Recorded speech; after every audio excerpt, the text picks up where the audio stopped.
இது இப்போ பார்க்க போகிறோம் லேட்டஸ்ட் சந்தேரி காட்டன். சந்தேரி காட்டனில் நல்லா பிரிண்ட், ஃபுல்லாக பிரிண்ட் வச்சுது, மெஷின் பிரிண்ட். ஆமாம், காட்டன், சந்தேரி காட்டன் நல்லா லைட் வெயிட்டாக இருக்கும் சார்.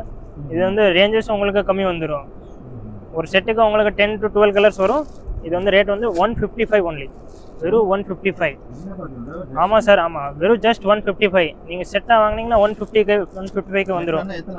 செட்டாக ஒரு 8 பீஸ் வரும். 8 பீஸ் வாங்கினா 155. இது நீங்கள் 350 வரைக்கும் சேல்ஸ் பண்ணலாம் சார். ஆமாம் சார், ஆமாம். ஃபுல் சாரி அதே போல் வரும். கான்ட்ராஸ்ட் இது பார்டர் வந்துடும், சாரி ஃபுல்லாக பிரிண்ட் வந்துடும். எல்லாம் நிறைய கலர்ஸ் இருக்கு. மினிமம் 8 பீஸ் வாங்கலாம். இந்த கடை எங்கே இருக்குன்னா நம்ம மதுரை விளக்கு தூண் வந்துட்டிங்கன்னா அங்கே பக்கத்துலேயே இளநீ கடை சந்து, கீழப்பெருமாள் மேஸ்திரி வீதி. அந்த சந்தில் நுழைஞ்சவொடனே முதல் கடையே நம்ம நரேஷ் கிரியேஷன்ஸ் தான். இது போன்ற நியூ கலெக்ஷன்ஸ் அப்டேட்ஸ்க்கு நம்ம யூடியூப் சேனலை சப்ஸ்கிரைப் பண்ணிக்கங்க, நம்ம பேஜ் ஃபாலோ பண்ணிக்கங்க. நன்றி.